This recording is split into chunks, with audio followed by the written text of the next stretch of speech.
여러분 안녕하십니까, 곽수산입니다. 오늘 진짜 빨리 들어갔어요. 10분 빨리 들어갔죠? 원래 9시 시작하는데 곽수산 정치 라이브 생방송으로 출발해 보도록 하겠습니다. 자, 채팅으로 뭐 일찍 들어와 주시는 분들 남겨주고 계시는데, 오늘 아무래도 좀 분노에 가득 찬 하루가 아니셨을까 생각이 듭니다만, 이럴 때일수록 우리가 좀 힘을 내서 지치지 말고 달려가야 됩니다. 이놈의 자식이 뭐 쉽게 잡히겠습니까? 그래서 어떻게 하면은 더 확실하게 잡아 끌어낼 수 있는지, 우리가 무력감에 빠져 있을 게 아니라 그 방법을 더욱더 확실하게 하나하나 찾아가는 그런 시간을 만들어 가보도록 하겠습니다. 우리 쫑딸구맘님이 원래 이런 표현을 잘 안 쓰실 것 같은데 오늘은 제가 인정하겠습니다. 개빡치네요라고 네 채팅해 주셨고, 오승환님 개빡치는 금요일입니다. 매우 공감합니다. 저도 오늘 잠도 거의 못 자고 하루 종일 이게 윤석열 하나 때문에 무슨 고생인지 모르겠습니다만, 여러분들은 오죽하시겠습니까? 이 분노의 마음을 방법으로, 감정 표현과 함께 방법으로 해결해 나갈 두 분 모시고 이야기 나눠보도록 하겠습니다. 목요일, 금요일 먼저 제 짝꿍이죠. 우리 박영식 평론가 모십니다. 어서 오십시오. 네, 안녕하세요. 반갑습니다. 형님. 네, 이러다가 8시 해야 돼. 40분에 또 시작하겠네. 네. 8시 50분에서 8시 40분, 이제 8시 반이 될지도 모르겠네요. 왜 8시 갑자기 왜 옷을 벗어요? 8시까지도 보고 있는데요, 우리는. 그렇군요. 예. 점점 일찍 시작하겠네. 발전하는 모습 좋습니다. 아직 소개 안 해드려. 안 돼요. 이분 막 지금 드릉드릉 시동 걸고 계십니다. 오늘 또 해주실 이야기가 많아가지고 그럼 바로 모셔보겠습니다. 조국혁신당의 윤재관 대변인 모셨습니다. 어서 오십시오. 안녕하십니까. 자, 진짜 우리 두 분께서도 뭐 여쭤봐야 뭐 하겠습니까? 분노는 두말할 필요 없을 거고, 일단 우리 평론가님부터 아침부터 이 상황을 보셨을 거잖아요. 네. 그 감정의 변화가 어떻게 됐습니까? 그라데이션으로 한 정오까지는 그래도 그라데이션으로 기대감이 있었는데, 정오가 넘어서서 1시 반쯤에 사실 좀 눈을 의심했어요. 그러니까요. 체포 시도를 중단하고 돌아가겠다라는 속보가 뜨자마자 그라데이션 했던 기대감이 그라데이션 분노로 바뀌었죠. 왜냐하면 사람이 항상 기대를 하게 되면 실망이 더 큰 법이잖아요. 그래서 오늘 같은 경우에는 사실 이렇게 일단 대문을 박차고 들어갔다라고 한다면 적어도 성의 있게 일몰까지는 좀 기다려봤다가 나오든지, 아니면 그 한 걸음 더 시도해보는 그 공수처나 공조본의 시도가 있었어야 된다고 저는 보는데, 네. 1시 반에 이렇게 그냥 아무것도 없이 이거 뭐 공수처가 빈손으로 나와버린 거잖아요. 공수를 했다, 공수고 한 건데 너무 좀 분노스러워서 시간대별로 굳이 나누자면 그라데이션 분노가 되었다라고 볼 수밖에 없고요. 뭐 이제 우리 대변인님께서 더 말씀 잘해주시겠습니다만은, 이거는 법치주의의 사망 선고고요. 국가의 법이 무너진 날이라고 봐야 됩니다. 그렇죠. 바로 이어서 여쭤보겠습니다. 우리 네. 대변인님은 오늘 상황 어떻게 보셨는지 일단. 아침에 그 1차 저지선이죠. 네. 1차 대치가 끝나고 들어가는 인원을 제가 영상을 통해서 조금 세봤어요. 근데 저 인력 가지고는 안 될 텐데. 그러면은 우리 라는 생각을 했죠. 얘기를 해주셨으니까 그 영상이 있거든요. 저희가 밑그림을 준비한 게 있는데 그 과정인데 보면서 그냥 자연스럽게 얘기해 주시면 됩니다. 이제 오늘 우리를 좀 설레게 했던 공수처가 어둑어둑한 이 새벽에 아침 일찍 과천청사를 출발해서 윤석열 잡으러 간다라는 그 시간대고요. 저거 보면서 와, 진짜 잡는구나 이제 드디어. 그때 그 기대감이 있었고, 이제 요 장면이죠. 이제 막 1차. 저 지금 하얀색 머리 저분이 이대환 부장검사 공수처에, 그러니까 어제 박범계 의원 저희가 모셔서 얘기했었지만은 윤석열을 체포하면은 이제 저 부장검사가 조사를 하는 역할이라고 합니다. 근데 1차 저지선 생각보다 좀 쉽게 뚫렸어요. 그냥 얘기 좀 나누고 바로 들어가는 듯한 분위기여서 이게 제재가 심하진 않구나라는 생각을 하긴 했었거든요. 왜냐하면 저기서부터 관저까지 거리가 상당히 멉니다. 그래서 저기서부터 극렬 저항을 하기 시작하면 병력이 분산되죠. 그래서 저기는 그냥 막는 척하고 관저의 입구에 있는 곳에 더 많은 인원이 배치했을 것이라고 예상을 했었는데 예, 그렇게 요거는 됐죠. 이제 나오는 겁니다. 취소하고 공수처에서. 예. 어쨌든 그림 보면 잠깐 얘기했지만 이제 좀 더 디테일하게 얘기를 해주신다면. 네. 네. 다들 이 정도 되면 수사 인력을 교체를 좀 해주거나 수사 인력을 예 저기 대치하고 있는 공수처와 공조본에 있는 수사 인력들을 다른 사람을 좀 대체를 해주거나 너무 추울 수도 있고 좀 피곤할 수도 있기 때문에 좀 대체를 해줘서 대치를 계속 이어 나갈 것이라고 예상을 당연히 했죠. 좀 장기전으로 가더라도 아니, 당연히 그렇겠죠. 이제 일몰 시간 전까지는 계속 시도를 하는 모습을 했지 않았을까, 하지 않았을까라고 예상을 했는데 오늘 예상은 글쎄요, 완전히 빗나가 버리네요. 네, 너무 무능한 모습을 여과 없이 국민들께 보여드려서 보는 제가 다 민망할 정도였습니다. 공수처에서 뭐 브리핑할 때 뭐 200m 앞두고 저지가 가장 강했고 팔짱을 낀 상태에서 화기를 지참하고 있는 경호처 인력들이 저항이 거셌다. 여러 이제 입장을 했죠. 백브리핑으로. 이런 얘기도 하고 심지어 뭐 TV조선 단독 보도라든지 여타 종합편성 채널 쪽의 단독 보도를 보면은 마치 공수처에서 흘려준 것 같은 이런 언론 플레이들이 전 많다고 보거든요. 왜냐? 윤석열이라는 자가 어제도 얘기를 했고 저희가 오늘도 얘기를 하고 있습니다만 이렇게 구질구질하고 정말 지긋지긋하게 추잡하게 굴 거라고 공수처는 과연 예상을 못했던가 이제 이런 생각이 들어요. 그러면 일단 들어간 인력만 하더라도 아까 이제 윤재관 대변인께서 세보셨다고 하시니까 채 뭐 한 몇백 명 안 되는 인원을 들고 들어갔단 말이에요.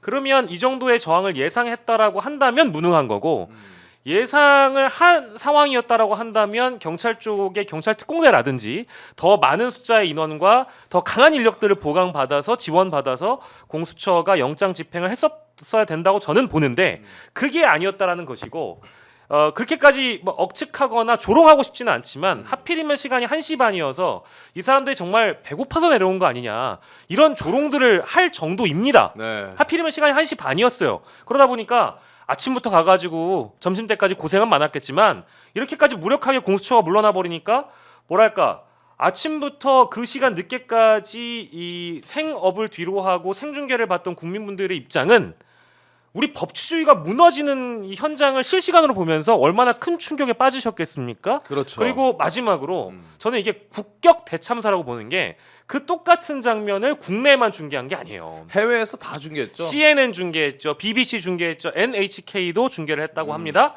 그런 걸 보면 전 세계적으로 우리의 국격은 이제 더 이상 무너질 대로 무너질 그 공간도 없다. 지하를 뚫었다라고 저는 봅니다. 맞습니다. 저기 한남동이 외교촌이잖아요. 그렇죠. 외교 공간들이 다 모여 있기 때문에 더욱 더 참담하고요. 오늘 저는 그 조국혁신당에서 경호처 4인방에 대해서 고발 조치를 하는 그 고발장을 국수본에 접수를 하고 네. 막 귀가하는 차에 라디오를 통해서 얘기를 들었는데 너무 허망해가지고요. 이렇게 많은 국민들이 응원을 해주고 경호처의 불법적인 이 불법적인 행위에 대해서 규탄하고 있는데 그것을 제압해야 될 공수처가 저토록 무책임하고 무능하고 그리고 시쳇말로 깡도 없이 그러니까요. 저 정도 깡도 없이 어떻게 현직 대통령 특히나 내란 수계를 잡겠다고 나섰는지 정말 한마디 정말 욕이라도 한번 시원하게 하고 싶었습니다. 오늘 하루 종일. 네. 그런데 우리가 저 정도까지 되게 될 것이라고 하는 것은 모두가 다 예상을 했고 바로 뭐 쉽게 될 거라고는 예. 생각하기 좀 어렵긴 했죠. 경호처가 저렇게 나올 거라고는 다들 예상을 했었던 것이고요. 그리고 최상목 권한대행이 영장 집행을 협조하라고 지시를 하라라고 계속 그 야당에서 요구를 했지만 묵묵부답으로 아무것도 안 하는과 동시에 네. 그도 역시 이것을 수수방관하고 체포에 체포를 방해하는 목적에 있는 사람이다라고 하는 것이 다 드러났는데도 불구하고 오늘 그것을 다 효과적으로 제압하지 못했기 때문에 우리가 이제 두고두고 이후에 우리가 어떤 판단을 할 때 네. 오늘의 교훈을 잊지 말아야 된다고 생각합니다. 그 대변인님이 얘기 꺼내신 김에 최상목 권한대행을 바로 좀 여쭤보자면은 지금 조국혁신당에서는 최상목 권한대행 이 경호처 인사들 파면 안 하면은 탄핵과 고발을 하겠다 이렇게 입장을 내셨는데 어쨌든 최상목이 오늘 아예 숨어버렸단 말이에요. 굉장히 비겁하게 뭐 알아서 하세요 이런 뉘앙스였어요. 오늘 여의도에 아마 무슨 행사가 있어서 온 것 같아요. 네. 예, 경제계 관련된 행사인지 중소기업 회관 빌딩 그 건물에서 제가 점심 때 봤는데 경호 인력이 아직 쫙 깔렸더라고요. 그래서 지금 오늘 다른 나라 불구경하는 모양새였죠. 예, 그런 형태를 보였기 때문에 좀 매우 무책임한 형태를 보였고 최근에 여기 오기 바로 직전에 보도들을 보니까 최상목 권한대행이 경찰에게 경호 인력을 더 투입하라라는 지시까지도 내렸다. 이런 보도까지 제가 보고 왔습니다. 그 보도가 사실이라면 내란의 핵심 공범이라고 하는 것을 자인하는 것이기 때문에 내일 또 민주당이 어떻게 판단하실지 모르겠습니다만은 저희들은 지속적으로 최상목의 탄핵을 계속 주장했던 사람으로서 네. 정당으로서 오늘 보였던 그 최상목의 모습은 더 이상 그가 말했던 국격 그리고 국가 신인도 경제에 미치는 영향 이런 것들을 가지고 본인이 그 자리에 앉아 있을 이유가 하나도 없는 사람이다.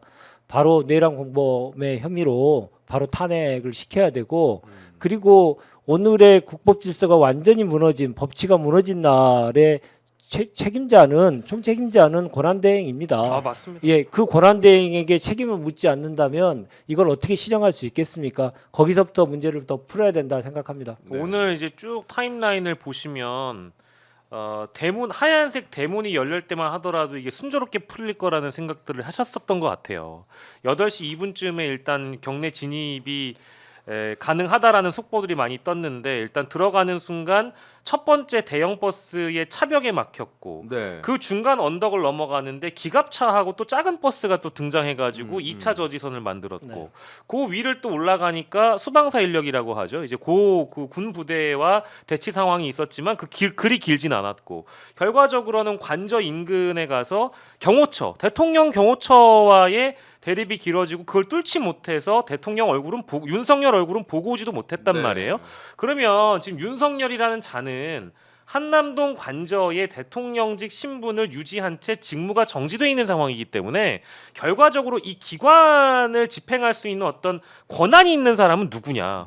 권한대행이거든요. 지금 윤재관 네. 대변인님 말씀 주신 것처럼 최상목 권한대행이 대통령실 경호처를 움직일 수 있는 직접적인 권한을 소유하고 있는 당사자입니다. 야. 윤석열은 아무 권한이 없어요. 그러니까요. 그러면 경찰한테 인력을 좀 더 거들어 주시오 이렇게 얘기할 게 아니고 경호처 당신들은 빠져라 공무집행 방해다 체포영장이 적법하게 집행될 수 있게끔 대통령 경호처는 물러나라라고 지시할 수 있는 권한을 가진 자 누구인가?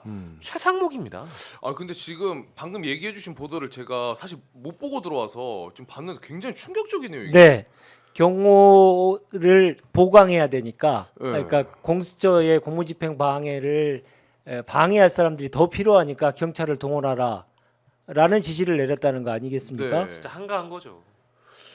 그러니까 우리가 바라고 당연히 해야 될 의무와 정반대의 길을 최상목 대행이 오늘 한 것이 꼬리가 잡힌 것이고 그것을 정확하게 확인해서 거기에 응당한 책임을 질 수 있도록 해야 됩니다. 네. 지금 당장 해야 됩니다. 그러니까 방금 얘기해주신 기사가 뭐냐면은 지금 채널 A 보도인데 대통령실 요청으로 정진석 비서실장이 최상목에게 경찰 경호 인력 투입을 요청을 했고 이거는 이제 공수처를 돕는 인력이 아닌 거잖아요. 네, 정반대 일을 하라는 거죠. 윤석열을 지키기 위한 인력을 더 투입해달라고 요청을 정진석이 했고 최상목이 경찰청 고위 간부한테 요거를 지시를 했지만 경찰청에서는 움직이지 않았다. 그래서 국힘 쪽에서는 이거 항명 아니냐 이렇게 주장을 하고 있는 거고. 그리고 이게 굉장히 배치되는 포인트가 오늘 그 체포 과정에서 정진석은 공수처가 윤석열 체포에 협조해 달라고 하니까 나는 경호처에 뭐 그런 권한도 없고 감독할 수가 없다 이렇게 피해 버렸거든요. 네, 법적으로는 그 대통령 비서실과 경호처는 별도의 기관이거든요. 그런 형식적인 논리를 가지고 그런 얘기를 한 거죠. 오늘 최상목의 지시가 정말 사실이라면 경찰과 경찰이 충돌하도록 조장한 겁니다. 그러니까 공조본에 있는 경찰 인력과 윤석열을 보호하기 위한 경찰 인력 사이에 충돌을 조장한 거예요. 그걸 지시한 겁니다. 그러니까 국가기관과 국가기관 간에도 아니고요. 경찰 내 경찰과 경찰이 충돌하도록 지시한 거니까 이게 제정신인 사람입니까? 그러니까요. 와 이거 되게 심각하네. 이런 사실이라면. 사람이 대한민국의 권한대행으로서의 자격은 물론이거니와 네. 정신 상태부터 똑같다. 윤석열하고 똑같다. 저는 그렇게 보입니다. 그러니까 지금 최상목 권한대행이 그 헌법재판관을 3명 중에 2명만 임명했었던 그런 선택을 할 때부터 뭐 상설특검도 일단 아니거니 뭐 일반 특검도 다 거부할 때부터 그리고 오늘 지금 막 방금 전해주신 이 내용을 디테일하게 좀 들여다봤을 때 느끼는 그 감정은 아무것도 하지 않으면 아무 일도 일어나지 않습니다. 최상목 권한대행에게는. 근데 중요한 건 형식적인 권한만 그러니까 예를 들면 헌법재판관을 임명한다라든지 국회 선출목 말이죠. 그런 것만 하면 다행일 텐데 굳이 하지 않아도 될 행동을 하면서 논란을 일으킬 바에는 아무 일도 하지 않으면 아무것도 일어나지 않습니다. 근데 지금 이게 곱씹어 보니까 굉장히 충격적인 내용이네요. 그러니까 이게 그러니까요. 경찰 인력을 보강하라는 차원의 메시지가 아니라 네. 정진석 비서실장이 요구한 것을 최상목이 들어줘서 경찰청장에게 지시를 했다. 경찰청장 권한대행에게 지시를 했다라는 거 아니에요? 야. 아 이거 참 뭐 어떻게 해야 될지 모르겠네요. 그럴 사람이라고 우리 예상을 했지 않습니까? 정진석이 사표를 내니까 3번이나 전화해서 내가 잘못했다. 최상목이 읍소해가지고 권한대행이 대통령 비서실장한테 전화해서 잘못했다고 싹싹 비는 그런 자가 대통령의 권한을 대행하고 있으니 나라가 이렇게 되는 겁니다. 그게 1월 1일에도 그 저기 현충원 다녀오는 길목에 뭐 이제 그 비서실장직을 그만둔다는 그 의사를 그 나오면서 최상목 권한대행에게 그 의사를 전달하는 게 카메라에 잡혔었잖아요. 네. 그래서 뭐 이렇게 어깨를 살짝 이렇게 팔뚝을 치면서 상모가 이렇게 부르는 장면이 카메라에 잡혔었던 것 같은데 네. 그러니까 대통령 비서실장이 기재부 장관 이 경제부 총리를 대하는 태도가 대통령의 권한대행을 하고 있는 사람을 대하는 그런 태도가 아니었단 말이에요. 꼴만이 돼야 될 그쵸. 예. 그때부터 불안했는데 오늘 이 보도는 너무 충격적입니다. 지금 중앙일보 보도도 우리 작가님 보내주셨는데 이것도 지금 내용이 좀 충격적인 게 네. 최상목이 대통령실의 요청을 받아서 군 병력 그러니까 대치했던 군 병력에 최상목이 철수하지 말라고 지시를 했지만 그게 이제 제대로 이행이 되지 않았다. 그러니까 네. 최상목의 말을 오히려 안 들었다. 안 들었다는 거죠. 그래서 그래도 길이 터졌다 이렇게 볼 수가 있는 건데 네. 이 최상목 이 사람 이거 안 되겠네. 진짜 이거 이제 본색을 좀 제대로 드러낸다고 봐도 될까요? 이거 뭡니까 이 사람? 뭐 평론가님께서 말씀하셨듯이 국격 대참사 그리고 대한민국 경제에 미치는 영향은 오늘 집행의 실패로 인해서 더욱더 가속화될 가능성이 큰데 그 원흉이 최상목 권한대행이다. 이 자를 그대로 둘 수는 없다. 계속 주장을 하고 있습니다. 네. 그러면 요거 이제 좀 여쭤보겠습니다. 우리가 원인 파악을 왜 오늘 이렇게 막혔고 왜 네. 공수처가 이렇게 빠르게 끝내버렸나?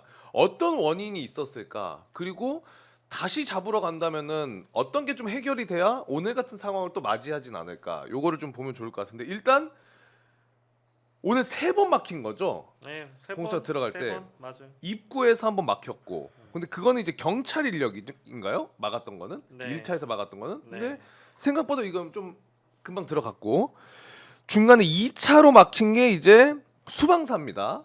그런데 이 수방사에 막혔다가 이것도 뚫고 올라가긴 했지만 이 수방사가 군대에서 군부대가 관리하는 게 아니라 경호처가 관리를 한다 그래요. 네. 그리고 합참에서도 굉장히 이거에 대해서 빠르게 입장을 내더라고요. 네. 이거는 우리 관리하는 거 아닙니다. 그러니까 국방부가 될 입장이 아니다 이제 이런 식이었죠. 네. 근데 2022년도 하반기에 많이 논란이 됐었는데 우리가 다 잊어버렸죠. 왜냐 네. 워낙 기억해야 될 일이 너무 많아지다 보니까 다 잊어버리셨을 텐데 유신 시대에 차지철이 맞습니다. 그 권력의 최정점에 있었다는 하는 이유가 뭐겠습니까? 차지철이 대통령의 경호처장인데 군과 경찰을 다 쥐락펴락할 수 있는 권한을 유신 시대 때 처음으로 시행령 대통령 경호처 시행령으로 그 권한을 다 줬죠. 그러면서 차지철이 이제 모든 걸 다 좌지우지할 수 있는 위치에 가면서 그렇게 이제 유신을 계속 보위하고 있었는데 그러한 똑같은 행위를 김용현 당시 경호처장이 시행령을 통해서 하려고 했죠. 그래서 그것이 문제가 많이 돼서 김용현 너 제2의 차지철 되려고 하느냐. 그래가지고 야당에서 엄청나게 반대를 세게 했고 경찰마저도 아 이거 너무하지 않습니까? 몇십 년으로 돌아가는 거 너무하지 않습니까? 해서 관계기관과의 협의라고 하는 것을 그로 문구를 바꿔가지고 경호처 시행령을 개정을 해가지고요. 그러면서 지금 이제 지휘권을 갖게 된 겁니다. 그러니까 지금은 정확히 따지면 윤석열 정부 시작과 동시에 대한민국 유신 시대로 갔던 겁니다. 유신 시대로. 정확하게 그러니까 수방사 인력은 맞는데 그 소속은 이제 경호처 소속이다라고 이제 정리를 할 수 있는 건가요? 수방사의 소속이나 네. 55 경비단에 소속돼 있는 기간 동안은 그 지휘를 경호처에서 한다는 거죠. 예. 그런데 그럼 이건 어떻게 분석해봐야 될까요? 그 3차 마지막에 최종적으로 막힌 게 이제 경호처한테 막힌 건데 두 번째 막혔던 이 수방사 인력도 경호처가 관리를 하지만 사실상 지금 보도도 그렇고 우리가 상황을 봤던 것도 이 군병력은 약간 끝까지 대처한 게 아니라 길을 터줬단 말이에요. 이건 그렇죠. 어떤 이유에서 그러니까 군인들이 행동을 했다고 원소속 보십니까? 기관이 이제 군이지 않습니까? 네. 그리고 정확하게 그 규정상의 명칭을 따지면 작전 통제예요. 그 작전 통제를 경호처에서 한다는 거거든요. 작전 통제를. 예. 그러니까 원소속 기관이 완전히 바뀐다는 의미는 아니고요. 네. 예. 작전 통제를 경호처에서 한다는 그런 의미인데 오늘 보도에 따르면 이제 국방부 권한대행이 거기서 이 영장 집행을 하는데 물리적으로 막지 마라라는 지시를 했다는 거 아니겠어요? 예. 그래서 여기서 보면 알 수 있듯이 국방부 장관 날려버리고 그렇게 날린 데들 특히 또 경찰도 그랬고 명확하게 이 내란에 공모를 했거나 내란에 동조를 했고 책임 있는 자들을 분명하게 책임을 지어줬던 기관들은 오늘 그래도 괜찮았어요. 근데 거기에 빠져나갔다는 애들 그 자들이 다시 지금 내란을 계속하고 있다라고 하는 교훈을 얻은 겁니다. 네. 그래서 우리가 내란에 같이 이 동조하는 자들, 이 동조하는 자들을 제압하는데 주저하면 안 됩니다. 바로 신속하게 해야 됩니다. 국방부 그 장관 권한대행이 그렇게 명령을 했다는 거죠? 보도에 따르면 보도에 그런데 따르면은 오늘 이제 공수처의 내용도 보고 이제 저 경호처에서 내놓은 내용도 좀 보면 그 군 인력들이 아주 극렬하게 저항하거나 그렇게 하지는 않았던 거죠. 예. 그런데 그 와중에 최상목은 보도를 보면은 이 군에 철수하지 말라라고 지시를 했다.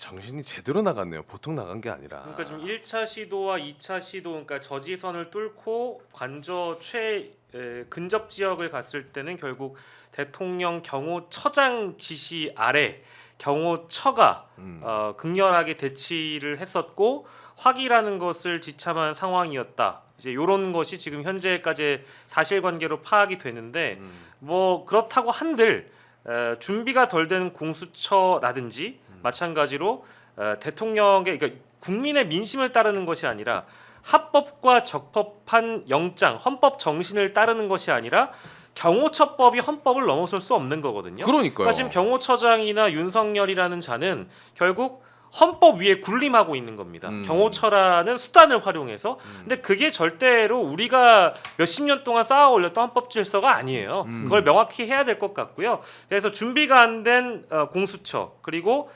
생각보다는 완강하게 대치하고 있는 대통령 경호처 소수 인력들이 뭐 소수라고 표현할 수는 없겠습니다. 어쨌든 화기를 지참하고 다들 이렇게 스크럼을 짜고 있었다고 하니까요. 네. 요거를 지금 확인해 왔던 단계까지가 오늘의 상황인데 여러모로 좀 아쉽다라는 평가를 들 수밖에 없죠. 그 경호처 아니 공수처와 관련돼서는 그동안 우리가 참 그 입에 담기 어려운 얘기들을 좀 많이 했죠. 워낙 제대로 일을 못 하니까요. 네. 근데 오늘은 공수처가 기관의 존립을 결정할 수 있는 중요한 날이었지 않습니까? 그러니까요. 그러면 현장에 가는 자의 결기부터가 느껴져야 되는데 맞습니다. 아까 깡도 없어 보인다라고 하는 것을 말씀드렸듯이 결기도 없어 보이고요. 제가 경호처장이면 오동훈 처장이 나갔어야 된다고 생각해요. 아 공수처장이면 공수처장이 나가서 결기를 보여주고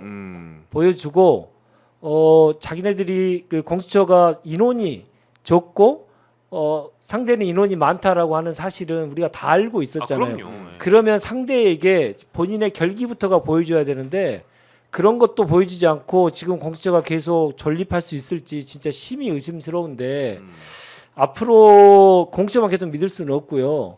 그러니까 법률적 용어로 따지면 이제 행정의원인데 경찰 인력들을 대대적으로 협조 요청을 해가지고요. 그 인력들이 스크럼 짜고 있는 인원들을 해체하고 그것들을 경찰이 계속 더 이상 모이지 못하도록 하는 조치들을 계속 해야 된다. 네. 오늘의 인력 정도 가지고 다음에 또 하면요, 그것도 또 안 똑같아요. 되는 겁니다. 맞아요. 예. 야, 그러면은 우리 대변인님한테 요거 좀 여쭤보겠습니다. 우리가 2차에 막혔던 그 상황에 대해서는 정리했고 이제 마지막 3차 대치 이 경호처에 최종적으로 막힌 건데 경호처 인력이 이때 꽤 나왔다 그래요. 그런데 첫 번째 여쭤보고 싶은 거는 경호처의 직원이 어느 정도 되는 거고 지금 오늘 막을 때는 어떤 인력이 얼마나 나온 건지.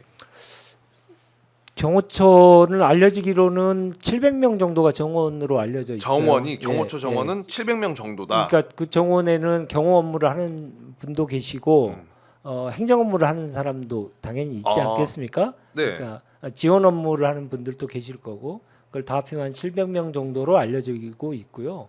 그거 자체가 이제 보안이죠. 예. 그래서 정확한 숫자를 알기는 좀 어렵습니다만은 대략적으로 그 정도 된다고 생각하고 오늘 제가 전해 들었던 전원에 따르면 오늘 행정 직원까지 다 동원시켰다고 합니다. 그 나왔던 수백 명들 중에 행정 직원이 포함돼 있답니까? 막고 네. 있던 인원들 그러니까 중에 현장에 그러니까 행정 직원들이 사무실에서 자기 업무를 하는 게 아니고 그 대치하고 있는 상황에서 현장에 나와 있었다. 위치는 어디에 있었는지는까지는 파악하기 어렵습니다만은 행정 인력까지 다 동원됐었다 이렇게 전해 들었습니다. 예. 사무직들이나 이런 사람들까지 동원해가지고 그렇죠. 막았다는 거네요. 그러니까 물리력을 가지고 그러니까 몸으로 이제 대통령을 옹이하고 하는 그런 경호 인력 플러스 그 지원 인력까지 다 나왔었다. 이야. 그런 거죠. 그러면 그러니 지금 경호처가 갖고 있는 사설 경비 업체로서의 면모가 오늘 명확하게 드러났고요. 이건 저 국가기관이 아닙니다. 사병이죠. 그렇죠. 사병입니다. 이거는 예. 사병으로 전락한 거죠. 예, 우리 무신 시대 때 보면 사병들 있잖아요. 그 네. 사병들이 오늘 다 준동하고 있었다는 거고 그 준동하는 비용을 국민이 혈세로 낸 돈을 가지고 했다는 거니까 그러니까. 경악할 수 않을 수 없는 거죠. 근데 이 경호처의 직원들을 이렇게까지 움직이려면은 결국에는 경호처장의 지시가 있었기 때문에 나왔다라고 볼 수밖에 없는 거잖아요. 근데 그동안 이제 그 문민정부 이후로 경호처장은 경호처의 공채 출신들을 승진시켜 가지고 경호처장으로 다 했죠. 공채 출신. 공채 출신들 거기도 이제 행시하고 비슷합니다. 기수가 있어요. 공무원 자리인 거잖아요. 예, 어쨌든. 그렇습니다. 경호처가 별도로 이제 인원을 뽑죠. 그런데 이제 그 윤석열 정부가 들어서고 나서부터 갑자기 외부 사람이 처장을 맡게 되죠. 김용현도 군 출신이고요. 지금 박종진 처장도 경찰 출신이잖아요. 네. 박정준. 예. 경호처에서 계속 쭉 성장했던 사람이 아니고 다른 데서 이제 처장을 데려왔고요. 그 박 처장은 지금 사실 바지 사장이라고 지난번 방송에도 제가 말씀드렸는데 왜냐하면 그 지금도 김용현의 직할 체제로 보여요. 경호처가 왜냐하면 김용현과 사실상 한 몸으로 인식되고 있는 사람들이 실권을 다 장악하고 있거든요.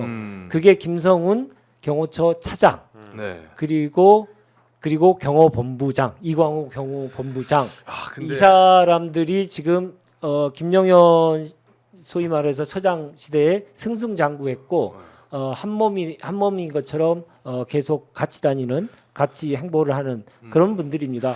두 사람 다 경호처 5기로 동기입니다. 5기로 동기. 그러니까 이 지금 대변인님이 이야기해 주신 거를 사실 지난번에 나오셔서 얘기해 주셨는데 이제서야 고백하는데 사실 그때 조금 집중해서 못 들었어.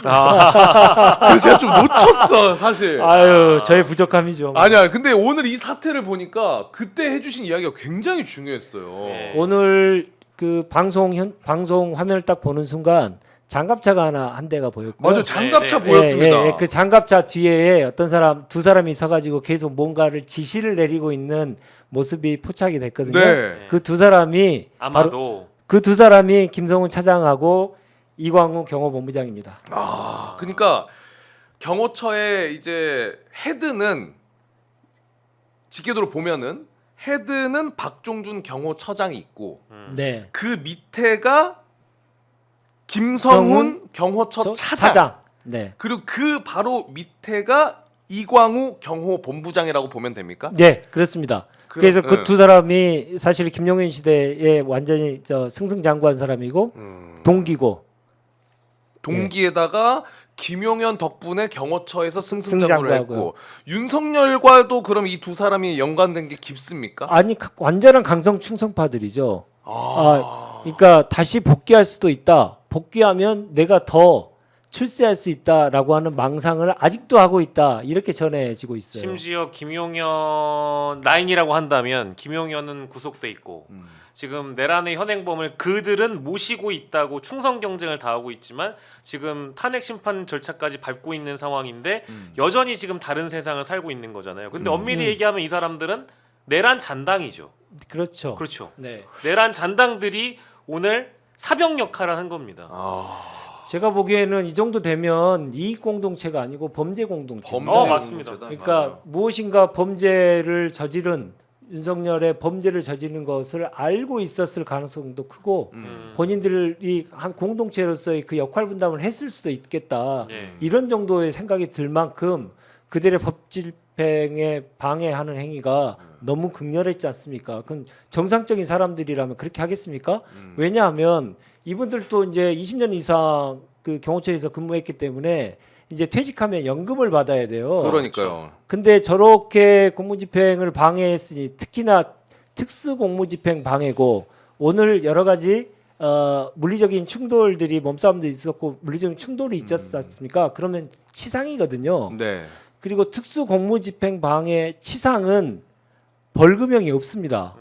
무조건 집행유예 이상이거든요. 네. 근데 연금은 집행유예 이상이 나오게 되면 연금을 못 받게 되는 거거든요.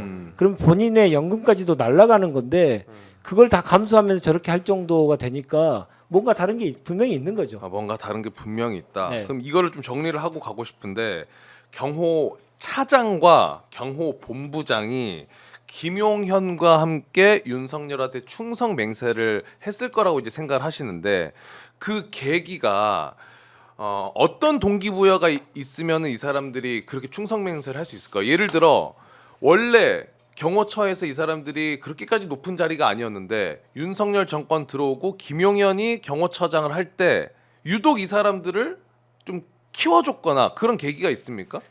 경호처가요. 경호처 법에 의해서 군하고 똑같이 계급 정년이 있습니다. 어느 정도 계급 되면은 그러니까 상급이면 몇 살, 네. 2급이면 몇 살, 그 나이 정년이 정해져 있어요. 예, 이분들이 제가 알기로는 한 3급 정도 되는 분들이었고 계급 정년에 걸리면 뭐 군에서도 다 그렇지만 이거 진짜 죽는 거잖아요. 사실은 옷을 벗어야 되는 거기 그렇죠. 때문에 본인의 계급을 계속 올려주고 승진을 시켜주는 자에게 모든 걸 다 바치는 거잖아요. 이번에 노상원과 뭐 이런 사람들도 다 승진을 가지고 대령들을 꼬셨지 않습니까? 맞아요. 그거하고 똑같은 거예요. 그러니까 계급 정년이라고 하는 게 사람들의 그 당사자가 되면 이성을 상실하게 되는 거죠. 예, 그런 구조가 작용했을 것이라 저는 추측합니다. 지금 올라가지 못하면 영원히 못 올라간다라는 그 계급 정년의 벽 네. 이런 걸 느끼신 분들은 대부분 좀 조급해하시고. 근데 비슷하지 않습니까? 네, 그렇죠. 네. 그러면 요거 하나만 더 여쭤볼게요. 이 경호 차장과 본부장이 둘이서 뭔가 분주하게 지시하는 듯한 사진이 일단 나왔단 말이에요. 현장에서 그게 어떤 지시라고 보십니까? 글쎄 이제 무전기로 계속 지시를 내리고 있잖아요. 네. 그러니까 그 지금 이제 실권을 장악하고 있는 사람들이 계속 지시를 그렇게 구체적으로 계속 내리면 부하 직원들은 꼼짝달싹을 못 하는 거죠. 그리고 아까 말씀드렸듯이 경호처도 이제 기수가 있고 또 기본적으로 군기가 셉니다. 매우 군기가 세서 그렇게 제일 뒤에 딱 버티고 서서 현장에서 계속 지휘를 내리니까 다른 일을 할 수가 없는 상황에 계속 내몰리고 있다. 그래서 현장에 투입돼 있던 소위 말해서 뭐 과장급, 그 이하급 이렇게 경호처에서 들어온 지 얼마 안 된 직원들, 그 직원들은 정말 눈앞이 캄캄하다 이렇게 전해지고 있습니다. 아 근데 저는 좀 안타까운 게 이분들도 제복 입은 시민들이고 직업 공무원일 텐데 뭐 경호처 차장이나 본부장이나 지금 경호처장이나 이런 사람들이야 뭐 이제 앞날에 눈이 멀어서 혹은 윤석열의 복귀에 눈이 멀어서 김용현의 어떤 생환에 이제 눈이 멀어서 이런 짓을 하는지는 모르겠지만 중요한 건 실제 현장에서 공수처 내지는 경찰 인력들을 맞닥뜨려서 이분들이 특수공무집행 방해 혐의로 입건이 되고 처벌을 받는다고 한다면 이분은 어떻게 할 것이며 이분의 가족들은 어떻게 할 것인가. 결과적으로는 윤석열이라는 인간 하나를 위해서 어찌 보면 공무원들이 이제 가족이 있고 누군가의 아들일지 모를 누군가의 아빠일지 모를 사람들이 피해를 보는 건데 여기서 노선을 잘 타야 되거든요. 부당한 짓이면 거부할 수 있다라는 거를 우리가 이제 내란 사태 때 충분히 봤습니다. 그러면 경호처 직원들도 그런 선택을 할 줄 알아야 되는데 이 내부적으로 자신들의 세계에 갇혀 지내다 보면 자연스럽게 위에 있는 상관에게 가스라이팅이 된다든지 아까 군기도 말씀해 주셨는데 지시를 거부할 수 없어서 그냥 수동적으로 따랐다가 나중에 입건될 수 있는 거거든요. 그러니까요. 얼마든지 피의자가 될 수 있는 거거든요. 아니 예. 조국 혁신당에서 오늘 경호처 연금 못 받게 해주겠다. 이거 그렇게 행동하면 이거 안 된다고 장난이 아니에요, 경고를 이게. 했어요. 그 망종이라고 표현했는데 망종은 순간이고요. 연금은 영원하지 않습니까? 연금은 영원하죠. 예. 그러니까 이 사람들은 정신 차리라. 네. 라고 얘기했고 그런 의미에서 공수처가 더 밉습니다. 오늘. 네. 그러니까 공수처가 오늘 좀 끝까지 버텨주고 결기 있게 버텨줬으면 이분들을 계속 스크럼 짜고 있는 직원들은 아직도 경호처에서 10년, 20년을 더 근무해야 될 사람들이거든요. 그러니까 더 흔들리고 예, 본인의 장래가 완전히 불투명해지는 상황이기 때문에 공무집행 방해에 적극적으로 가담하지 않았을 개연성도 있습니다. 그럴 틈도 주지 않고 그냥 도망쳤으니 공수처가 정말 믿고 공수처 백브리핑을 한 거 봤더니 왜 돌아왔습니까 했더니 좀 무섭게 생긴 사람들이 좀 많이 이제 있어가지고 좀 무서워서 내려왔어요. 그런 식으로 얘기했잖아요. 뉘앙스예요. 예, 그런 뉘앙스잖아요. 속된 말로 쫄았다는 뉘앙스예요. 예, 네. 예. 이게 국민들이 이 사태를 바라보는 심정이 그런 것 같아요. 어떤 드라마였는지 영화였는지 제가 정확한 이름은 기억이 안 나지만 그런 대사가 나옵니다.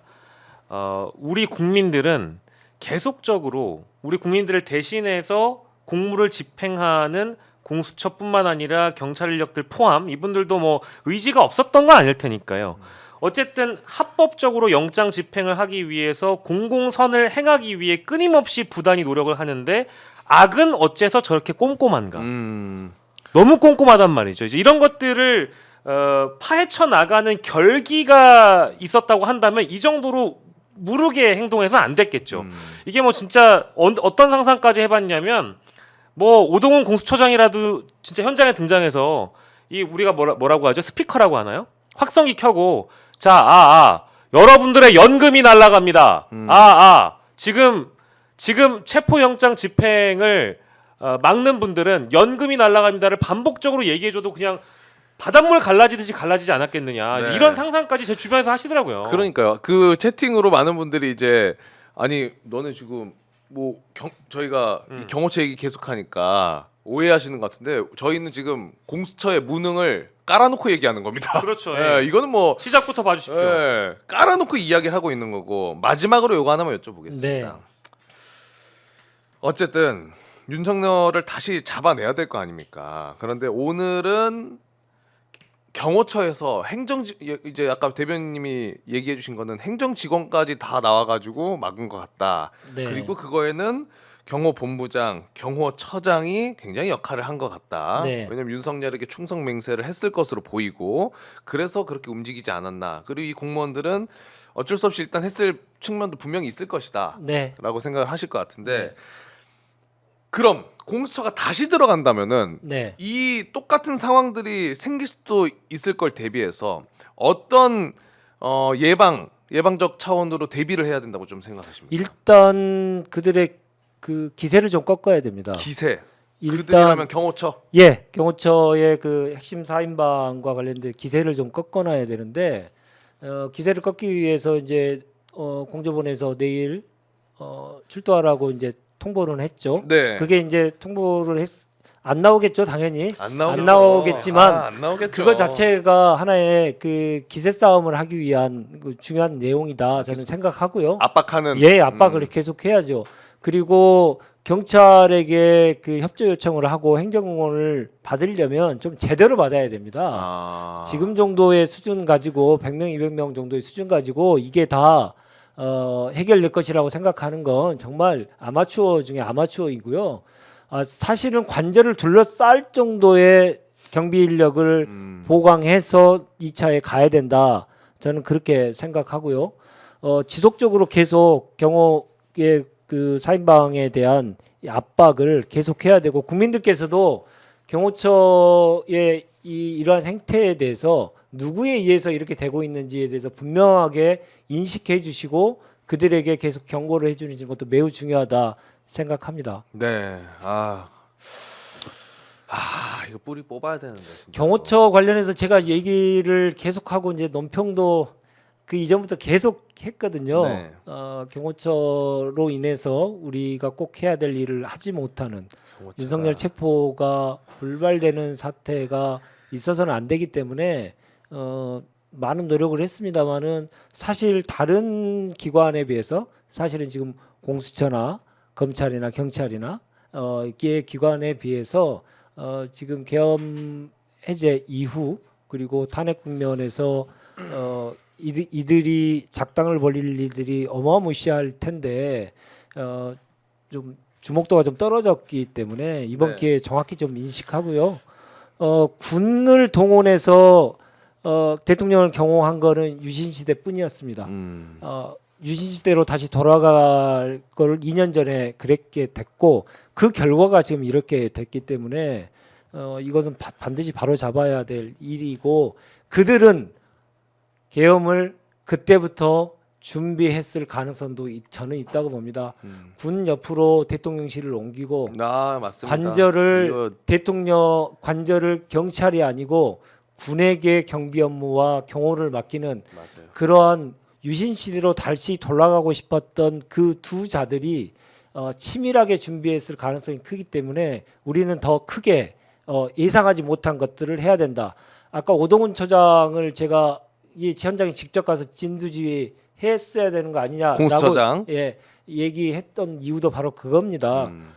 그들이 생각하지 못한 그 이상을 우리 하지 않는 이상 그들의 기세를 제압하는데 상당히 어려울 것이다. 네. 우리가 많은 상상력을 발휘해야 된다. 저는 그렇게 생각합니다. 네, 알겠습니다. 사실 뭐 조국혁신당에서 주장하신 내용들이 좀 세긴 했지만 지금 돌이켜서 생각해 보면 전혀 세지 않았어요. A급 지명수배 저는 했었어야 된다고. 네. 네, 도주 우려도 생각합니다. 있을 네. 수 있기 때문에 맞아요. A급 지명수배부터 당연히 해야 된다라고 했죠. 네. 네. 자, 어쨌든 오늘 어려운 상황인데도 오셔가지고 귀한 또 발걸음 해주시고 이 분석도 해주신 우리 대변인님 너무나 감사드리고 또 조만간에 네. 와주시면 감사하겠습니다. 네. 네. 고맙습니다. 조국혁신당의 윤재관 대변인 모셨습니다. 감사합니다. 고맙습니다. 네.